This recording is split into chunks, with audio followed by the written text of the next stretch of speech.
우리 성도 여러분, 하루 동안 평안하셨습니까? 네. 힘들지 않으셨어요? 네. 오늘 또 오늘 전도회를 통해서 여러분들에게 하나님이 주시는 회복 경험할 수 있게 되기를 간절히 바랍니다. 우리 옆 사람과 같이 인사를 나누면 좋을 것 같습니다.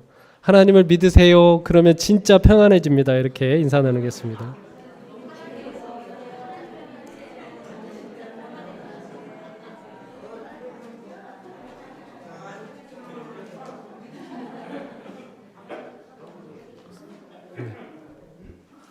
감사합니다. 네. 우리 목사님 부부께서 이렇게 찬양을 해주셨는데요. 너무 감사합니다. 이 소명이라고 하는 찬양은 굉장히 커다란 감동을 줍니다. 얼마 전이죠? 한 2016년인가요? 우리 서전 앞에 목회를 하던 지이모 목사님이 선교지에서 참 풍토병에 걸리셔가지고 돌아가셨는데, 그때 우리 모든 서전 앞에 목회자들이 모여서 발인 예배 드릴 때 불렀던 찬양이 소명이고요. 그리고 며칠 전에는 동주안 앞에 박 목사님 돌아가셨는데, 또 그 발인 예배 현장에서 동주안 앞에 모든 목회자들이 모여서 이 소명이라고 하는 찬양을 불렀습니다. 굉장히 이 목회자의 삶에 대해서 생각해 보게 하는 찬양인데, 이 찬양을 들을 때마다 참 감사하다는 생각이 듭니다. 왜냐하면 내가 주님에게 모든 걸 맡겨도 되고 주님을 위해서 목숨을 바쳐도 아깝지 않은 그런 삶이 우리에게 주어지기 때문에 얼마나 감사한 삶이구나라고 하는 생각을 하게 됩니다. 오늘은 이제 말씀을 시작하면서 게임을 하나 시작을 하려고 합니다. 게임을 실내 게임이라고 하는 건데, 우리 여러분들께서도, 우리 성도님들께서도 앞에 계신 분들이 이 게임을 잘 하실 수 있도록 표정과 이 모든 것으로 응원을 해 주셔야 됩니다. 게임의 내용은 뭐냐면, 이제 두 분 제가 미리 섭외를 해드렸는데요. 머리 위에다가 컵을 놓고 제가 컵 위에다가 물을 부을 겁니다. 컵에. 그러면 스탑하실 수 있어요.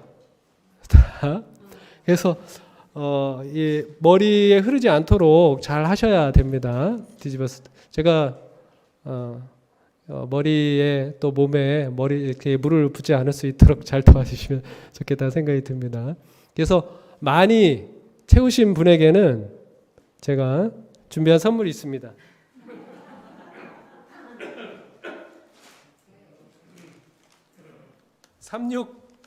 삼육김에서 만든 맛있다 자반김 선물로 드릴 테니까 여러분들 잘 응원해 주시면 감사하겠습니다. 우리 현 집사님하고 김 집사님, 네. 온라인으로 참여하신 분들을 위해서 서서 해야 될 것 같아요. 뒤쪽으로 오시면 제가 위에 올라가서 하도록 하겠습니다. 하나씩 머리에 드시고요. 근데 선생님 하시기 전에 질문이 있어요. 네네네. 이거를 물을 부으시는데 그냥 평균적으로 이렇게 쫄쫄쫄 부으실 건가 아니면 콸콸콸 부으실 건가 그거 알려주세요. 그거 모릅니다. 컨디션에 따라서. 자, 잘 잡고 계세요. 네. 네. 붑니다. 네. 네.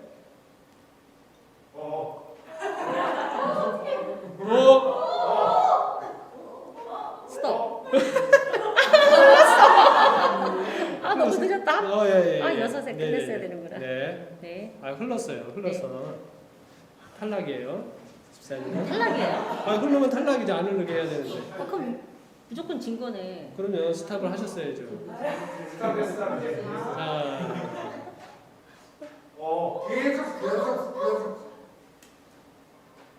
스탑 할까요, 집사님? 네. 네, 스탑 하겠습니다. 자, 네. 누가 이겼습니까? 반칙이야, 반칙. 누가 이기셨어요? 제가요. 김 집사님이 이기셨습니다. 자, 근데 우리 비밀이 있어요. 김 집사님 어떻게 그렇게 의연하게 네. 스탑도 안 하시고 그냥 기다리셨어요? 목사님이 미리 저한테 살짝 말씀해 주셨어요. 나를 믿고 스탑하지 말아라. 네. 자, 이거 선물로 드리겠습니다. 감사합니다. 죄송합니다. 마시고. 아니 이런 억지가 어디 자, 물. 네, 드시면 좋은데. 감사합니다. 두 분께서 참여해 주셔서 감사합니다. 우리 집사님은, 우리 현 집사님은 되게 불안하셨죠? 아니요? 안 불안했어요? 왜 계속 저는 그래 이것이 네. 멈출 자신이 있었어요. 자신 있었어요? 사실 흘러가 다시 조금이거든요. 근데 자신이 있었어요. 근데 제가 수없이 자신. 사실은 제가 불안해가지고 물을 붓다가 다 붓지를 못했어요. 네. 한 번 더 해요. 네. 제가 이 게임을 시작하려고 하는 이유는 뭐냐면, 물론 이제 집사님 자신이 있으셨겠지만, 우리가 누군가를 믿고 있으면 마음이 편합니다. 우리 집사님 뭐예요? 제가 절대 흘리지 않겠다고 말씀을 드렸거든요. 그러니까 뭐예요? 시간이 지나가도 아무 말도 안 하고 있습니다. 저를 믿으니까. 그렇죠? 그런데 믿지 못하면 어떻게 돼요? 네, 불안하죠. 머리에 흐를까 봐.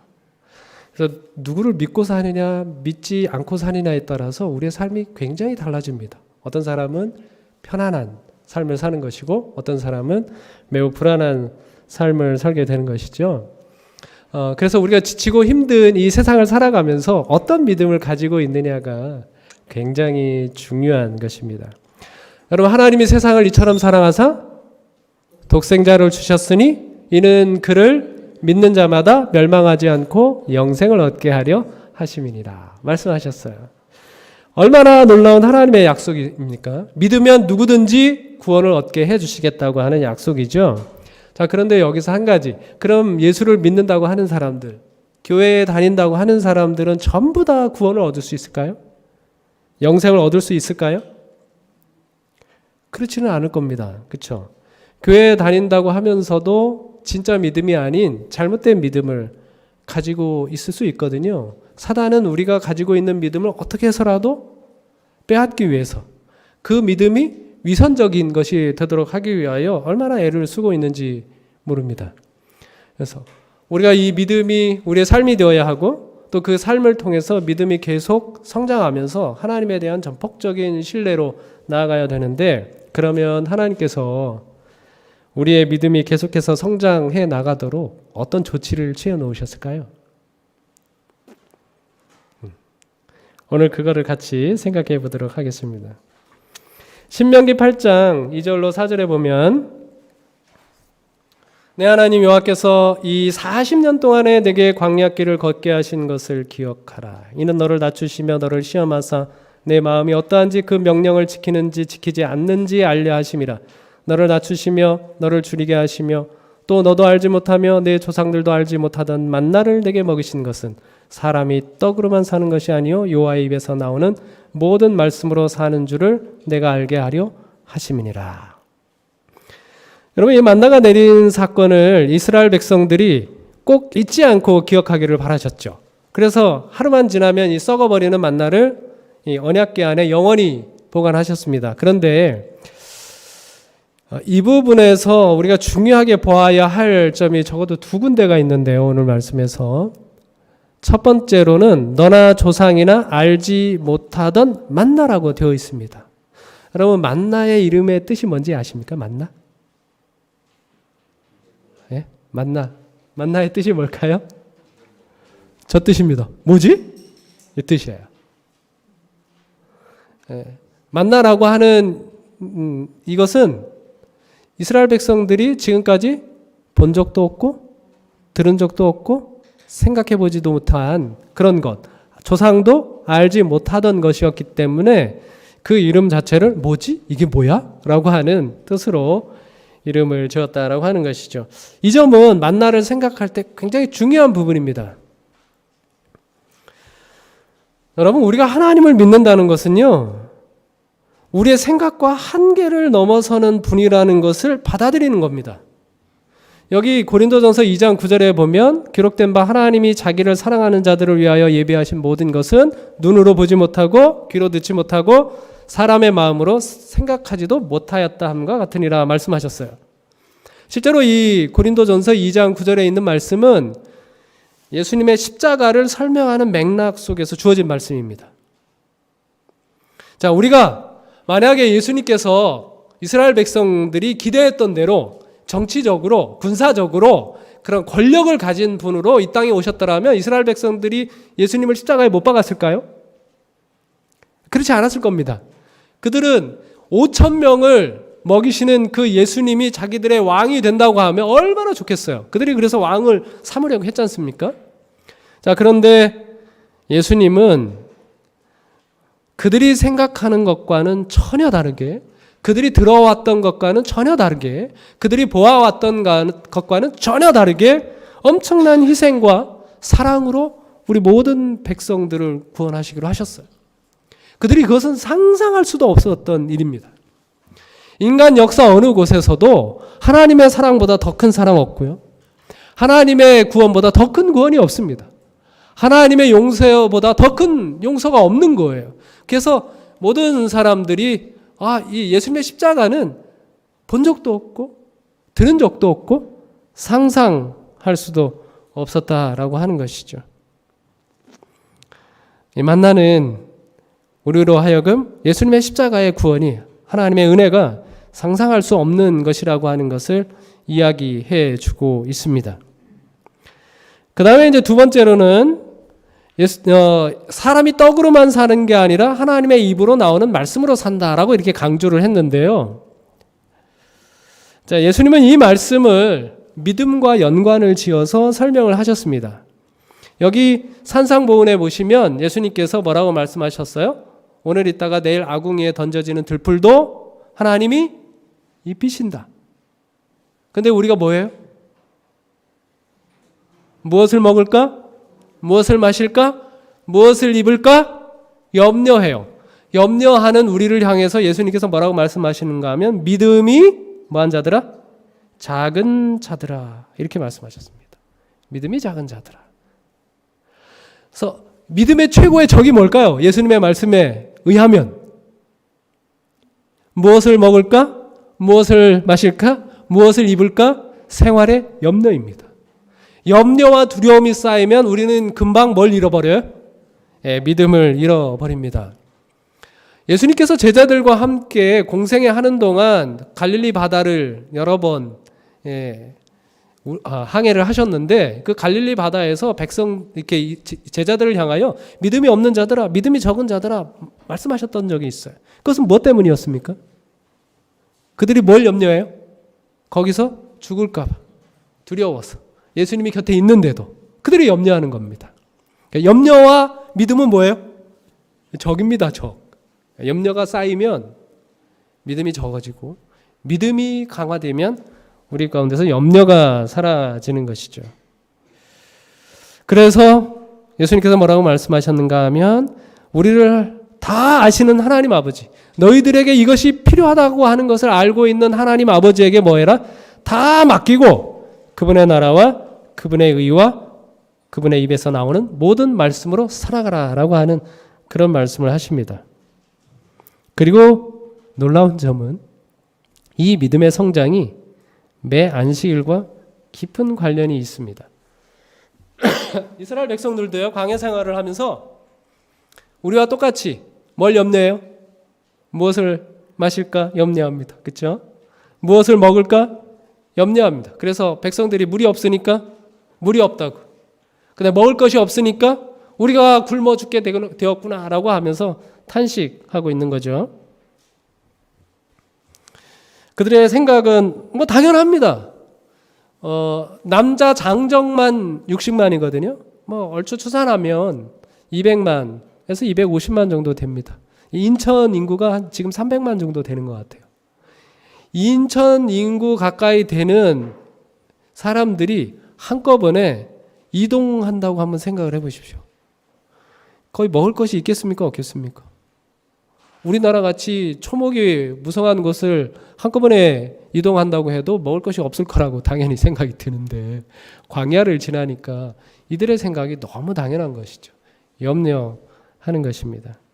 그래서 이들이 어려움을 겪을 때마다 누구를 원망해요? 하나님을 원망합니다. 그때 하나님께서 이스라엘 백성들에게 무엇을 내려주십니까? 만나를 내려주십니다. 이 만나를 가지고 하나님께서 어떻게 하셨는가 하면 너희들 내일을 뭐 하지 말아라?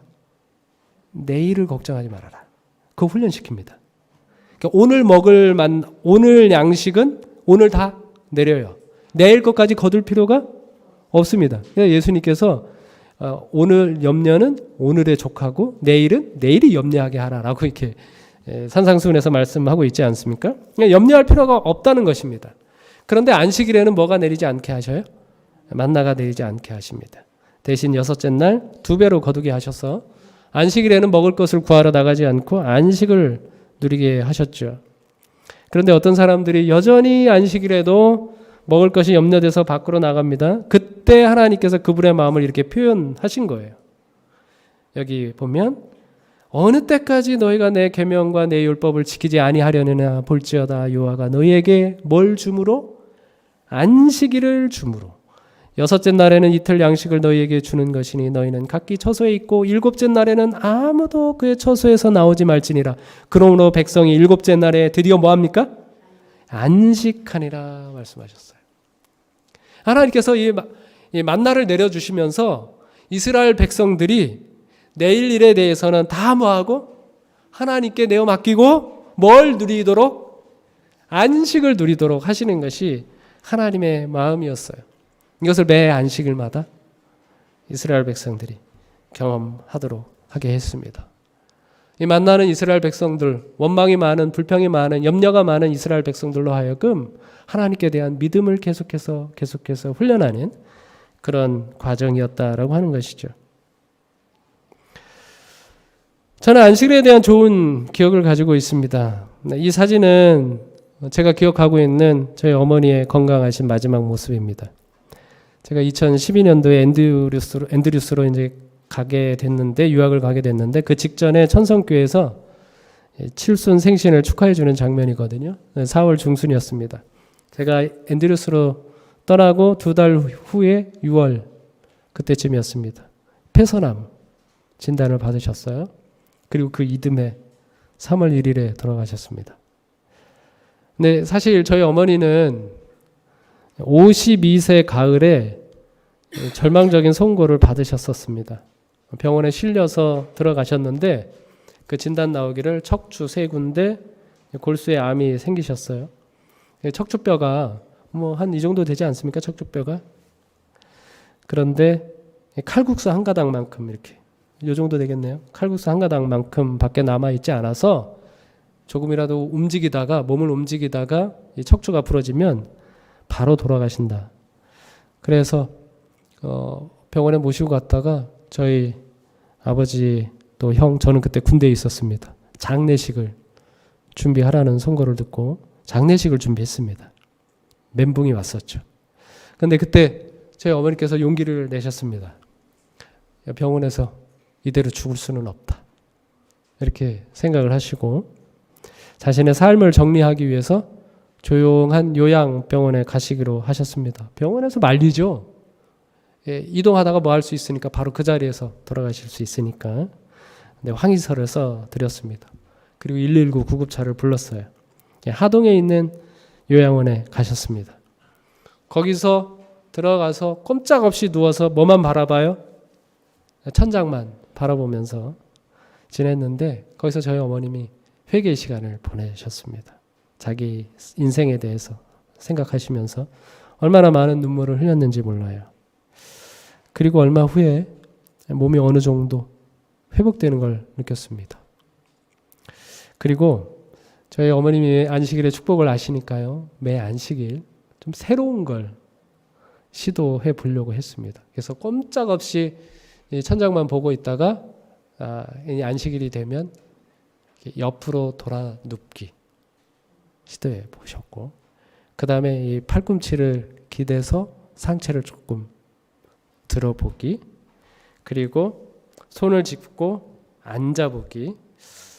저를 제대하고선 휴가를 얻어가지고 갔을 때는 저희 어머님이 이렇게 상체를 기대고 이렇게 앉아 계셨었습니다. 그 다음에는 부축을 받아서 일어서 보기, 그 다음에 부축받으면서 걸어보기, 그리고 교회에 가보기. 매 안식일이 되면 그것을 시도하셨어요. 3개월 그곳에 계셨는데요. 얼마나 몸이 건강하게 회복됐는지 거기서 나올 때는 스스로 걸어서 승용차를 타고 앉아서 서울까지 그 먼 길을 오셨습니다. 그 후로 계속 건강이 회복돼서 19년간 사셨습니다. 그리고 작은 아들 결혼시키고 3명의 손주를 더 받으시고 제 아내 산후조리도 해주셨고 아이들도 업어 키우셨습니다. 그렇게 19년. 그러다가 이제 돌아가신 것이죠. 그래서 저희 가족 모두는 이 안식일이 얼마나 우리를 치유하고 회복시켜 주는 날인지 그런 좋은 기억을 가지고 있습니다. 그래서 안식일은요, 하나님을 더 기억하게 되고, 그래서 우리가 아무리 큰 문제라고 할지라도, 저희 가족에게 있어서는 아무리 어려운 문제라고 할지라도 하나님 때문에 치유되고 회복되는 날이구나. 그래서 우리가 안식일에는 평안을 누려도 된다. 하나님을 믿고 평안을 누려도 된다는 것을 좀 배우게 됐습니다. 하나님은 이 안식일을 통해서 자신을 뭐 해달라는 거예요? 자신을 믿어달라는 것입니다. 그리고 뭘 누려라? 안식을 누려라. 너희가 어떤 문제를 가지고 있든지 그것에 대하여 염려하지 말고 불평하지 말고 두려워하지 말고 내가 주는 안식을 누리라라고 초청하고 있는 것입니다. 성경에 제가 굉장히 흥미롭게 생각하는 이야기를 좀 소개하려고 합니다.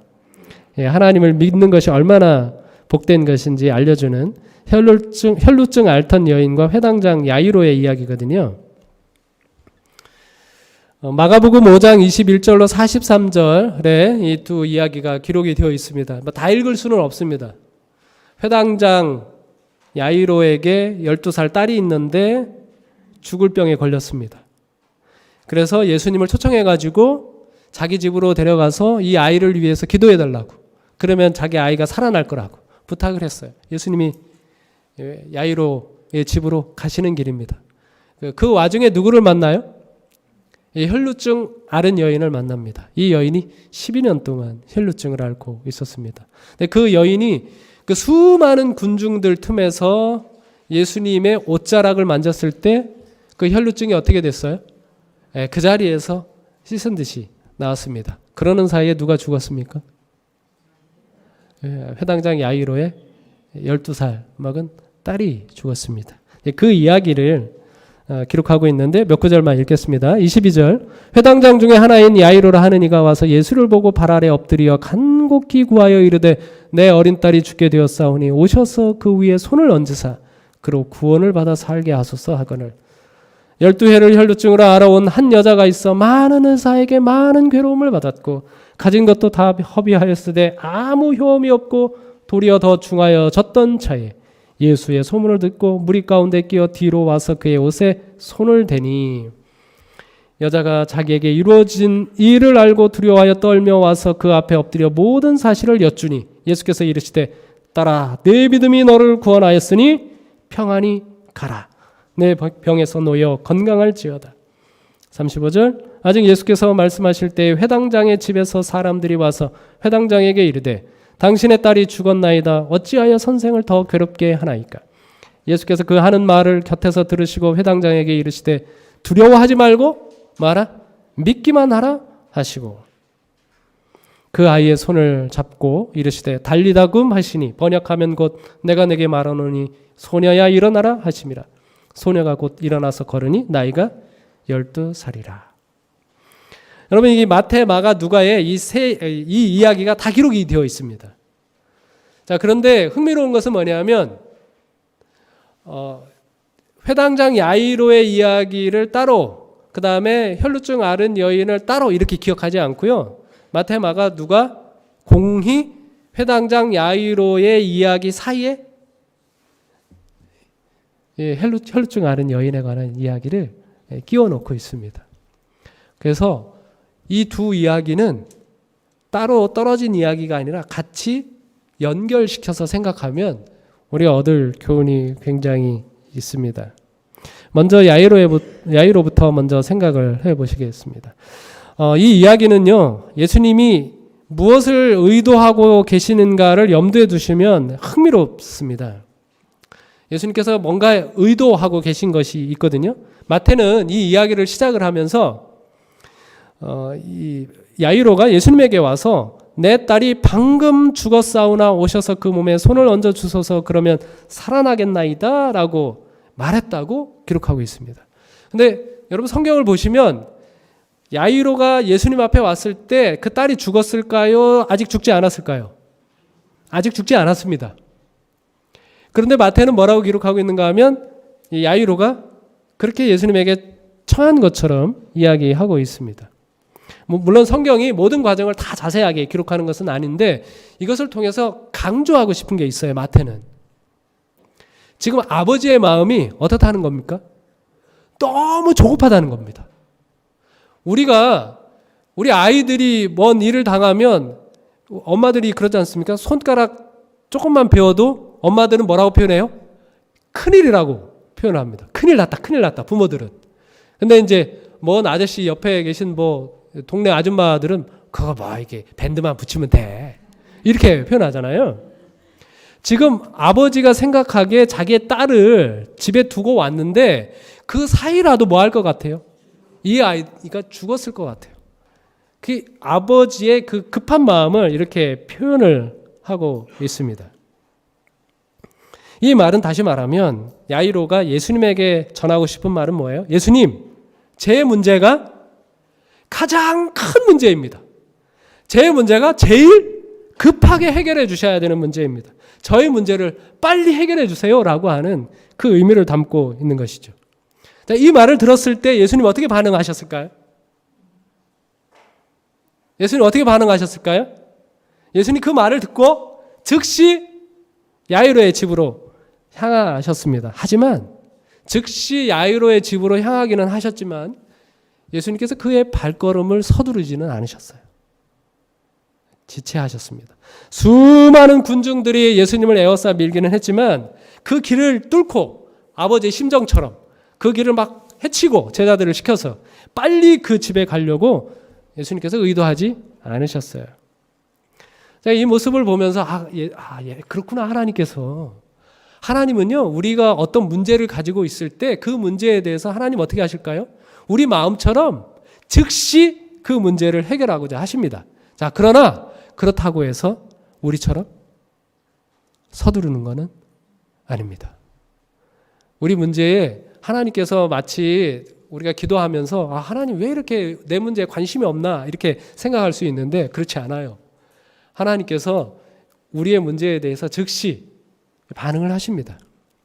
그러나 우리의 시간표대로 급하게 하지는 않는 거죠.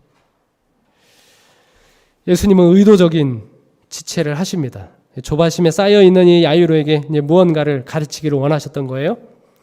예수님은 이제 급한 마음을 가지고 있는 야이로에게 뭔가 계속해서 이제 보여주십니다. 그 보여주심의 하이라이트가 뭐예요?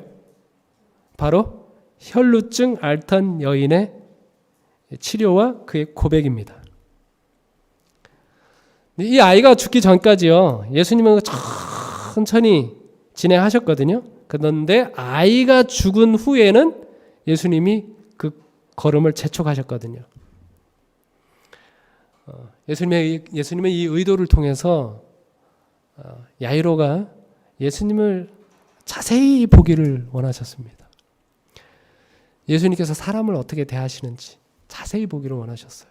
예수님이 그 길을 가시는데 우리가요 조금 마음의 여유가 있으면 예수님이 뭘 하는지 자세히 안 봅니다. 근데 야이로는 지금 뭐예요? 너무 조급해요. 그러니까 예수님이 딴짓하면 됩니까? 안 됩니까? 안 돼요. 근데 예수님이 계속 딴짓을 하거든요. 자기가 보기에는. 근데 그 딴짓이 뭐예요? 위로가 필요한 사람에게는 위로가, 치료가 필요한 사람에게는 치료. 이 사람들을 대하는 과정을 보여주고 있는 겁니다. 그리고 혈루증 앓던 이 불쌍한 여인이 예수님을 만나서 그의 삶이 송두리째 뒤바뀌고 너무 깊어서 환희에 차고 완전한 평안을 누리는 모습을 야이로가 봅니다. 야, 그 장면을 보면서 어쩌면 야이로도 자기 딸이 지금 죽을 위기에 있다고 하는 사실을 잊어버렸는지도 모릅니다. 그리고 예수님께서 그 여인에게 하는 이야기를 귀담아 듣죠. 딸아, 내 믿음이 너를 구원하였으니 평안히 가라 라고 하는 이야기. 그래서 우리가 예수님과 동행을 하면 아무리 우리에게 급하고 절박한 문제라고 해도 잊을 수 있습니다. 그리고 더 의미 있는 일들에 우리가 집중할 수 있는 거죠. 이 야이로는 이 여인의 간증을 듣습니다. 여러분이 야이로라면 이 혈루증 앓던 여인이 예수님에게 하는 그 간증, 자기의 12년 사에 대해서 다 이야기하지 않습니까? 그리고 어떻게 예수님을 통해서 낫게 됐는지 어떤 감정을 느꼈을까요? 여러분 야이로라면 야이로는 부끄러움을 느꼈을 겁니다. 이 혈루증 앓는 여인의 이 고단한 삶을 마가는 이렇게 표현하고 있거든요. 많은 의사에게 많은 괴로움을 받고 가진 것도 다 허비했는데 아무 효험이 없고 병은 더 중하여졌다라고 이렇게 표현하고 있습니다. 당시 이스라엘에는 이 혈루증을 치료하는 이상한 두 가지 방법이 있습니다. 탈무드에도 나와 있는 내용이거든요. 첫 번째 치료법은 이겁니다. 타조알을 태워서 쟤를 배 조각에 싸서 몸에 지니고 다니면 낫는다. 이거는 그래도 좀 괜찮습니다. 두 번째 거는요, 더 심합니다. 흰 암낙이 대변 속에서 발견된 보리를 먹으면 효험이 있다. 당시에 백성들에게 퍼져 있는 혈루증에 대한 치료법입니다. 이런 거 했을까요? 얼마나 흰 암낙이 똥을 찾아서 돌아다녔을까요? 근데 이 시대의 소망에는 이렇게 표현합니다. 질병 때문에 괴로운 생애를 살아왔다라고 하면서 이게 영어로 이렇게 되어 있는데 삶 자체가 짐이 되게 하는 질병으로 고통받았다 이렇게 표현하고 있습니다. 사는 것 자체가 뭐예요? 예, 고통이에요. 그러니까 이 여인이 아침에 눈을 뜨면 너무 아프다. 하지만 이거 견디고 살아내야지. 오늘 또 어떻게 좀 치료받을 수 있는 방법이 있나 한번 찾아보자. 이런 마음으로 일어나요? 아니요. 그렇게 이 여인이 눈을 뜨는 게 아닙니다. 아침에 눈을 뜨면 하나님은 오늘 또 왜 내 눈을 뜨게 해가지고 오늘 나를 살게 하나. 사는 것 자체가 뭐예요? 자기에게 짐이 되는 그런 여인이었습니다. 여러분 그래서 이 질병이 1년도 아니고 12년 동안 얼마나 괴로웠겠습니까? 얼마나 망가졌을까요? 그가 입은 소외감, 치유 불가라고 하는 절망의 소리 수도 없이 들었잖아요. 얼마나 큰 정신적 고통을 느꼈겠습니까? 제가 이 모습을 보면서 이 여인의 그 이야기 말하는 것이 이 여인만의 문제는 아니라고 생각이 듭니다. 우리 모두도요. 이런 문제를 가지고 있습니다. 세월로도 인간이 가진 모든 기술로도 내가 가진 모든 돈으로도 결코 고칠 수 없는 문제 우리에게 다 있나요? 다 있습니다. 우리 중에 이 여인 정도까지는 아니지만 수년간 백방으로 노력해왔지만 그 문제가 여전할 뿐 아니라 더 심화해지는 것들이 우리 속에 있을 수 있습니다. 그리고 더 나아가 이 여인의 문제는 우리 모든 인류가 가지고 있는 궁극적인 문제에 관심을 돌리게 합니다. 인간의 모든 자원을 다 동원해도 결코 치유될 수 없는 문제. 그것은 뭐예요? 바로 죄와 죽음의 문제입니다. 이사야는 이 문제를 굉장히 시각적으로 표현했어요. 우리의 범죄가 어떻게 되어 있다는 거예요? 온 머리는 병들었고 온 마음은 피곤했고 발바닥부터 머리까지 성한 곳이 하나도 없고 상한 것과 터진 것과 새로 맞은 흔적뿐이다라고 이야기하고 있습니다. 우리 모든 인생들은 다 죄로 말미암아 어떻다는 거예요? 다 너덜너덜한 인생을 살아가고 있다고 하는 것이죠. 이게 바로 모든 인간의 문제라는 것입니다. 근데 이 여인이 어떻게 했어요? 예수를 믿음으로 말미암아 단 한 번의 터치로 말미암아 그 모든 문제를 해결할 수 있었던 것입니다. 이 이야기가 야이로에게 깊은 감동을 주었겠죠. 그래서 야이로는 이 이야기를 들으면서 자신의 삶을 이렇게 돌아보게 됩니다. 이 여인의 이 삶과 자신의 삶을 이렇게 돌아보게 돼요. 정말 공교롭게도요. 내 아이가 몇 살? 12살. 이 여인이 몇 년? 12년. 그래서 그 12년의 삶을 돌아봅니다. 우리도 같이 돌아볼까요? 지금으로부터 12년 전입니다. 가버나움에 야이로의 집 회당장입니다. 부유하고 많은 사람의 존경을 한 몸에 받는 가정이었어요. 또 한 집은 가난한 부부의 집입니다. 아마도 넉넉지 않았을 겁니다. 그 12년 전에 그 두 가정에 엄청난 변화가 옵니다. 야이로의 집에는 기다리고 기다리던 아이가 뭐예요? 출산하게 됩니다. 뭐가 충만했어요? 기쁨이 충만하죠. 가난한 이 여인의 가정에는 뭐가 찾아왔어요? 혈루증이 찾아왔습니다. 그 가정에 우울과 근심이 가득해졌습니다. 이 부정한 병. 딸이 태어난 이후로 야이로의 가정에서는 뭐가 넘쳐요? 활력이 넘치고요. 모든 일이 순조롭게 진행됩니다. 아이도 건강하게 무럭무럭 잘 자라죠.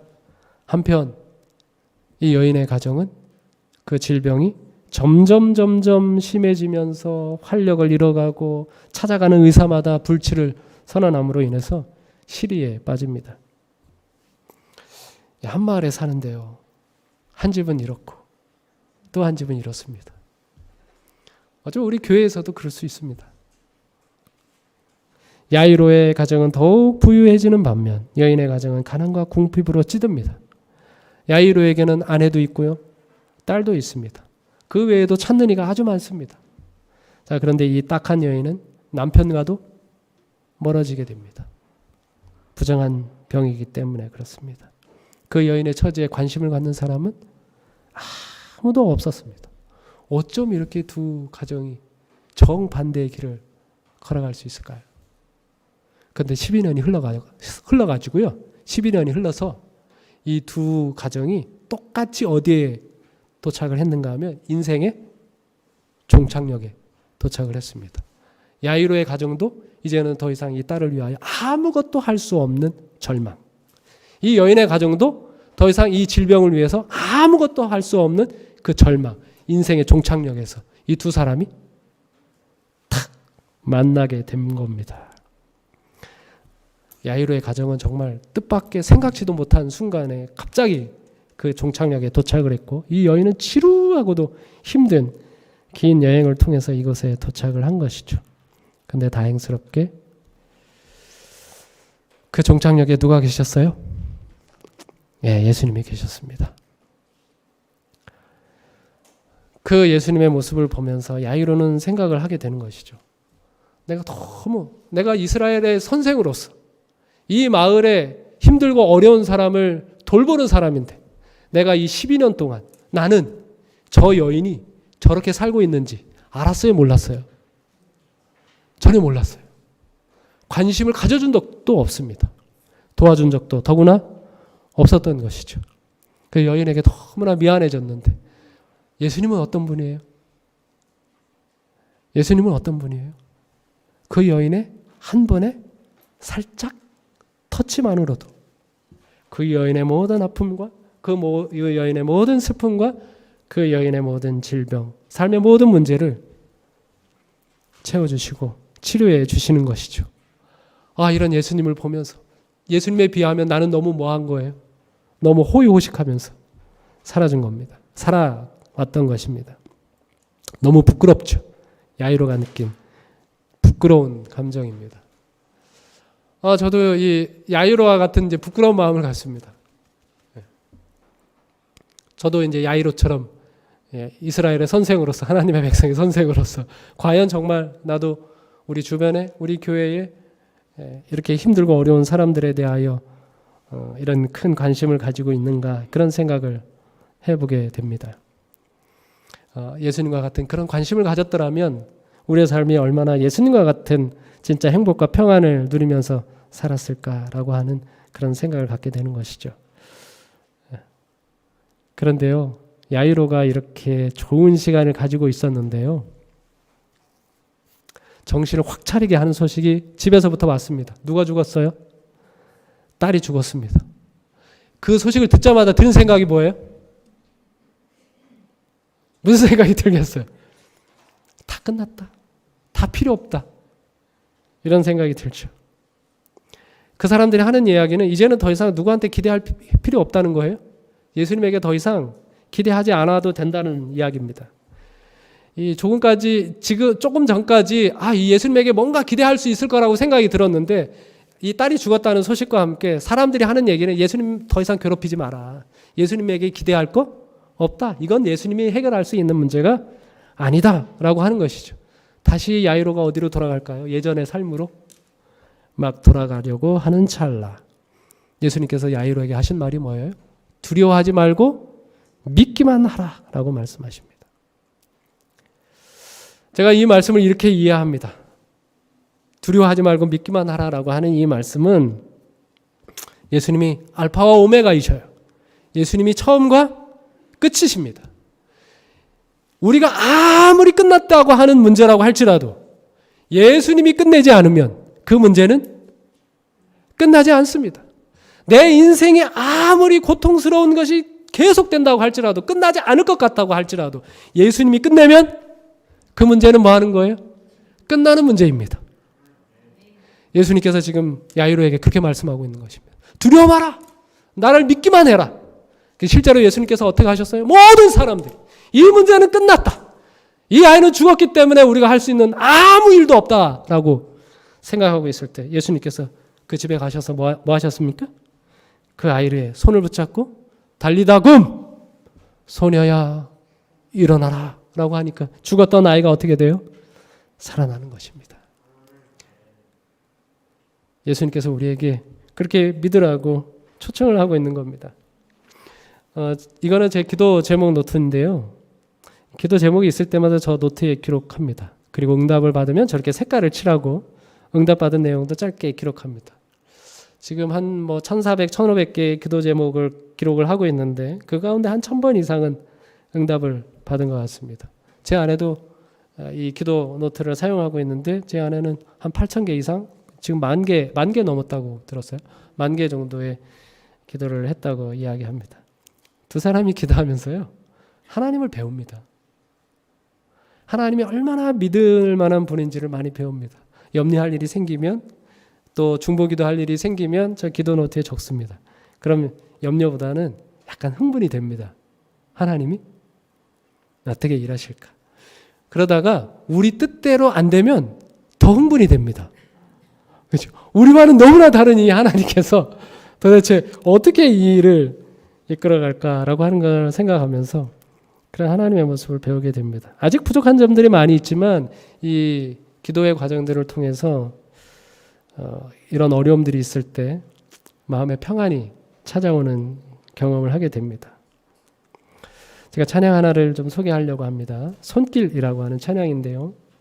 저 하늘의 별들 그 이름 모두 아시는 내 아버지, 내 이름 불러주시고 저 나는 새도 저 들풀도 돌보시는 그가 너를 놓지 않으시리라.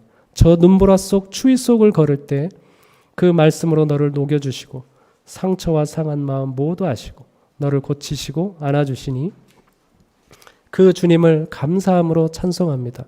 그 주님을 경외함으로 찬양합니다. 그 위대하고 무궁한 내 아버지께서 모든 것 평안하게 하시리라.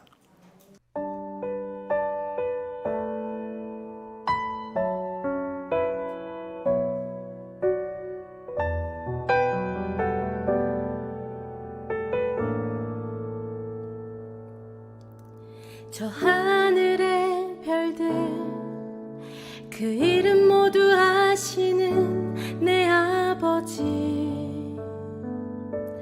내 이름 불러주시고 저 나는 새도 저 들풀도 돌보시는 그가 너를 놓지 않으시리라. 저 눈보라 속 추위 속 그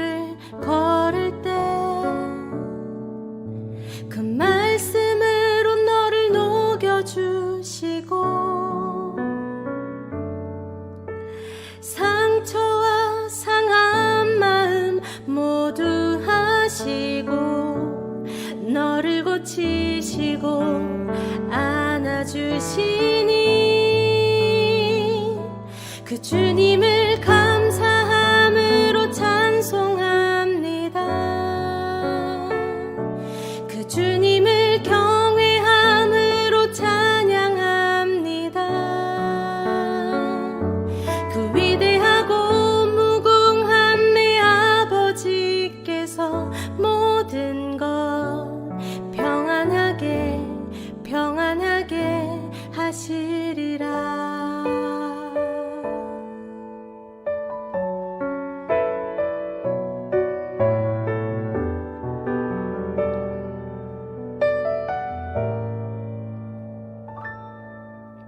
저 하늘의 별들 그 이름 모두 아시는 내 아버지 내 이름 불러주시고 저 나는 새도 저 들풀도 돌보시는 그가 너를 놓지 않으시리라. 저 눈보라 속 추위 속을 걸을 때 그 말씀으로 너를 녹여주시고 상처와 상한 마음 모두 하시고 너를 고치시고 안아주시니 그 주님을 감사함으로 찬송합니다. 그 주님을 경외함으로 찬양합니다. 그 위대하고 무궁한 내 아버지께서 모든 것 평안하게 하시리라.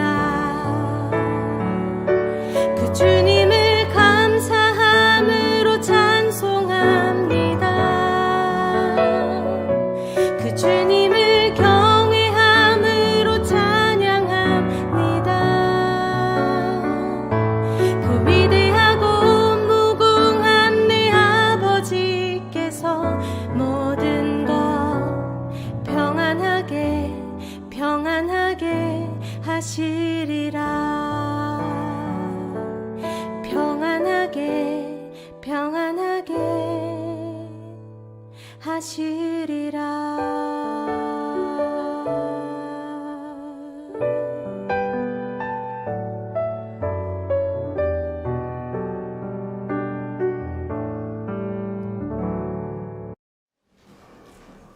세상에 모든 자원을 다 동원해서 치유할 수 없는 것이라고 해도 여러분 염려할 필요가 없습니다. 우리 아이가 죽었다고 해도 염려할 필요가 없습니다. 한 번의 그 터치만으로도 우리의 모든 문제를 해결해 주시고 우리의 모든 아픔, 슬픔, 깊숙한 곳까지 치유하시고 아시는 분이 우리 하나님이십니다. 그리고 우리 하나님께서 이 안식일을 통하여 끊임없이 우리가 그것을 잊어버릴까 봐 끊임없이 나를 믿으라고 나한테 모든 것을 맡기라고 너희는 평안을 누리라고 우리를 초청하고 계시는 겁니다. 그 초청에 우리 모든 성도들이 응하시게 되기를 간절히 바라면서 말씀을 마치겠습니다.